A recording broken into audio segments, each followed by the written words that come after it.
ឈើនេះសត្វតែឈើក្រអូបមានតម្លៃតាហេតុអីបានជាគេយកមកធ្វើជាអត់លឹកទៅវិញឬមួយក៏ពួកគាត់មិនស្គាល់អ្នកប្តីប្រហែលជាមិនដឹងទេបានជាយកមកធ្វើជាអត់លឹកលក្ខណៈអូនសម្លឹងអីនឹង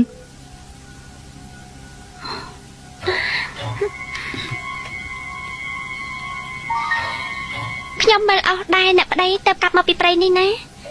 តើអស់នេះនៅឯព្រៃសម្បូរទេឬមួយក៏មានតែប៉ុណ្ណឹងអូឈើនេះហ៎ចាអូឈើនេះមិនខ្វះទេដឹកប្រមាណអាទេសក៏មិនអស់ដែរបងទៅកាប់វាយកមកដុតរាល់ថ្ងៃនឹងអញ្ចឹងហ៎អូនចង់ដឹងធ្វើអីឬក៏ខ្លាចខ្វះអស់ដុនអ្នកកុំអាចចង់ដឹងតែបើអ្នកថាឈើទាំងនេះនៅក្នុងព្រៃមានច្រើននោះចូលអ្នកទៅកាប់យកអស់មកកុំឲ្យនៅសល់ហើយយើងនឹងជួលរទេះអ្នកចិត្តខាងទៅដឹកយកមកកោតទុកនៅផ្ទះយើងបើឯងត្រូវការអស់ដុនមិនបាច់យកអាទេសទៅដឹកយកមកកោច្រើនពេកទេបើឯងត្រូវការចាំបងទៅកាប់យកមកឲ្យមិនខ្វះទេមិនមែនត្រឹមតែធ្វើអត់ដុតនោះទេតែឈើទាំងអស់នេះសត្វតែជាឈើក្រអូបមានតម្លៃដែលពួកឈ្មួញសំពៅត្រូវការទិញខ្លាំងណាស់គឺគេទិញយកទៅលក់នៅស្រុកចិនស្រុកជ្វាដូច្នេះបើយើងមានច្រើនគឺល្អណាស់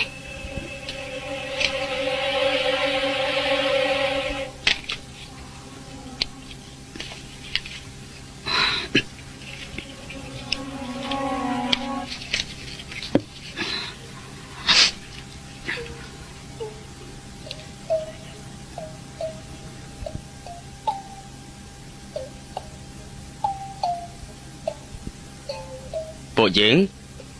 ពិតជាត្រូវការរកឈើក្រអូបគ្រប់មុខដូចជាក្លាំពាក់ក្លាំពូទេពភិរូច័ន្ទក្រឹស្នាដើម្បីយកទៅលក់នៅស្រុកជ្វានិងស្រុកចិន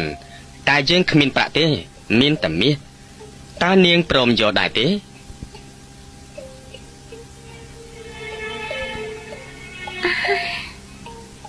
មាសក៏បានតែ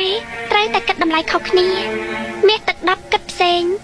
ឯមាសទឹក8យើងគិតផ្សេងប្រាក់ក៏ត្រូវគិតផ្សេងហើយកុំចង់បន្លំភ្នែកចិញ្ចៀនអសោះណាមិនបានទេ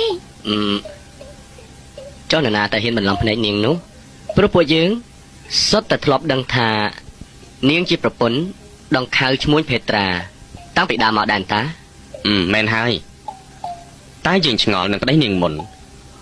រឿងអីបានជាទៅដោយកប្រពន្ធមាននប់ទៅធ្វើជាប្រពន្ធវិញដែលមួយថ្ងៃនេះគ្មានចេះធ្វើការរកស៊ីអ្វីក្រៅពីតែងខ្លួននៅមុខកញ្ចក់និងចាយវាខ្ជិះខ្ជាឲ្យសន្តាប់ធ្នាប់សោះឡើយតាមគ្នាលើគេនិយាយបែបនេះទៀតថានាងប្រពន្ធថ្មីនោះកាត់សម្លៀកបំពាក់ស្លៀកពាក់តែម្ដងបោះចោលហើយឯចានក្